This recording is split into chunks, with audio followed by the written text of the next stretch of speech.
That's the Nigeria Professional Football League for you. It's getting better. Coach Benson and them, I don't know, this Ikorodu United team, even Chinasia, you've tried to find out what the problems are for the club. We hear there's a new coach. They unveiled a new coach that will be in charge of technical affairs on Friday. I waited to see the coach come on board, but as it is, this Ikorodu United team, everything was saying, when we play Ikorodu now, just pick our points before they hit form. Come to Lagos, come to Nico and get 3 points, right? Wow, it seems like that's what's happening. But should I quickly say what you said before now? He said if you ask me what's happening, tell you how watch Imba's game. You remember I came a couple of weeks ago on this show when we were talking about how poor Ikorodu United have been, and all the interviews they had, they kept saying you should watch how they played against the Imba, where it was a narrow loss and everything. I kept saying, well, if you keep referring to what you did a couple of games ago, you wouldn't, get better. Forward, and that's what's been happening now. See, Giwa FC coming there to get all 3 points, and it's not really happening for Ikorodu United at all. It's not happening. Maybe Bessie Nedema might just. What should he mind do? He's feeling the heat. He might just be. He should just step down, and before they ask him to step down. But sometimes if given time, the fortunes can actually turn around. We've seen it happen with clubs. But the thing is that seeing the way they play is not encouraging. It's not as if they are being unlucky. They're actually being outplayed. For me, personally, when I see the games, I think they don't deserve to get points from the games I see. So it's harsh, right? It's not. The fans are saying we want more. It's what's been happening. So it's just the truth. Give them something they try. I keep using Leicester as an example. Last season, we saw Leicester. They were playing well, but they were losing games. We just felt that at a point it will turn around for them. Nobody expected them to challenge for the title, but we felt that if you had gotten relegated last season, it would have been unfair. Because the kind of football they kept on fighting too. And the turnaround has happened. It's just match day 7, Chinasa, Cecilia. Let's just relax with the Ikorodu United. And they are also newcomers too, so let's give them that. They didn't know that the league it's this big. It's actually. I would say that, but also hard lessons for them. Maybe they might just turn it around. Maybe midway into the season. But match day 7 got us talking. 17 goals in 7 games. That's 2 goals per game. The teams are scoring. We love it. No draws. 1 away victory. Rangers, they're giving us a big statement. Coach Imama, I don't know what he's doing with Enugu Rangers, but there's this confidence that they have at the moment. We talked about it before the season started. A lot of people are sleeping on Rangers. When we're talking about contenders for the title, not a lot of people mentioned Rangers. We even mentioned Heartland. Talking about how long it has been before since Rangers last won a league title. But I think they like it like that. They don't want the pressure. They don't want the eyes on them. They will just steadily fly under the radar. And before you know it, again week 30, they are still top of the table, and you start taking Rangers seriously. 14 points already. But I believe that now people are beginning to see, okay. We should watch out for Rangers. They are playing, and like you said, Iman and Papa, they are playing fantastic football. Okay, and Heartland defeated MFM. That's MFM's second defeat of the season. El Kanemi defeated Ifeanyi Uba 2 goals to 1. Plateau United the dominant at home. Scored first. Lobby Stars actually scored first in that one. We're thinking, okay, maybe Tony Okpoto was the one who gave them the lead first. Quick goals from Nuhu Julius and Sunday Inegbede just cancelled everything. Okay, so that's the update from match day 7 of the Nigeria Professional Football League. Imba Football Club of Aba and Nasarawa couldn't play because they were involved in continental duty. Okay, let's go back to the banquet of the presidential villa. The president of the Federal Republic of Nigeria has got words for us. Let's listen to him.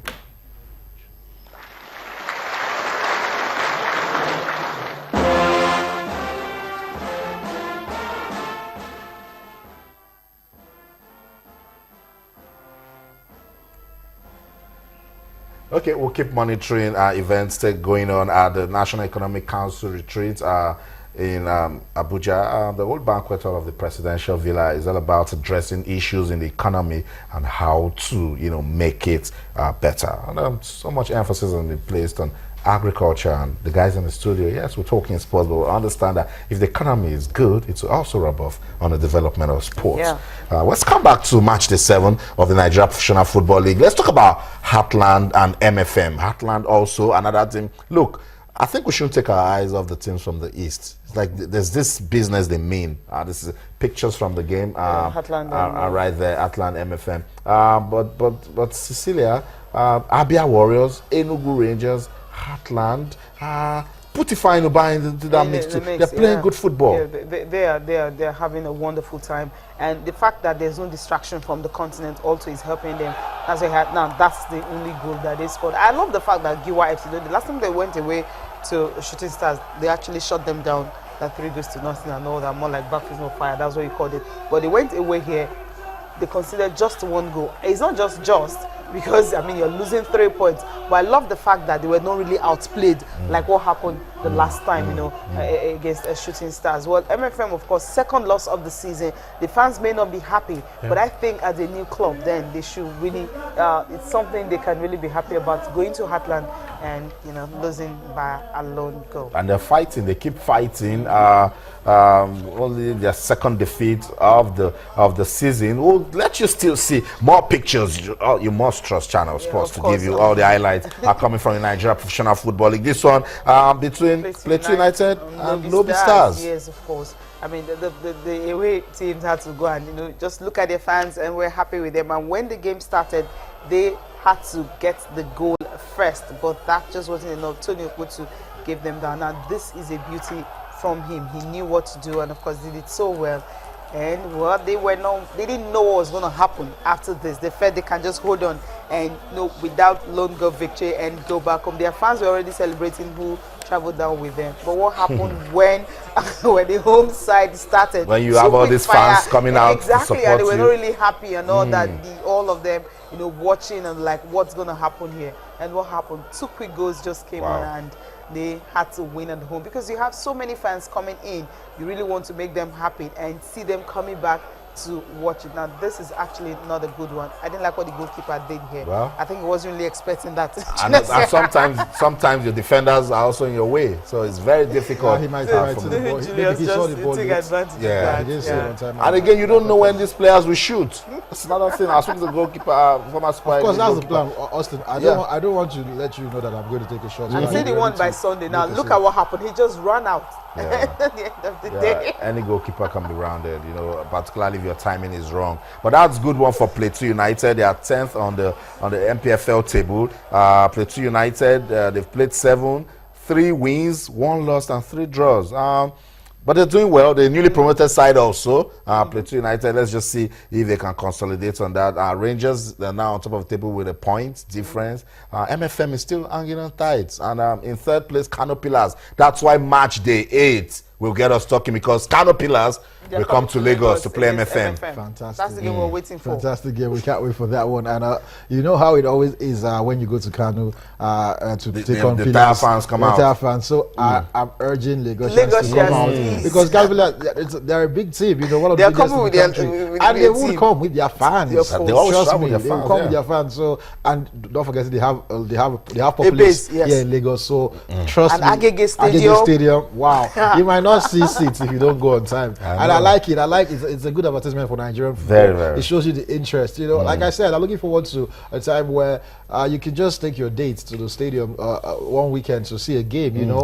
When it gets to that level where you can just sit down, that's what you look forward to. have ice creams, that's what you look forward to. And stuff. Yeah, It's okay. exactly. Especially It's okay. Do it with when you have football. games on Valentine's Day, games on Christmas You Eve understand, and all that, yeah. so you can actually do that. I mean, not just going to different places, but go to the stadium. Nigerian girl let you take her to the stadium on Valentine's. Maybe Cecilia will let you take her. Come on. I don't know about that.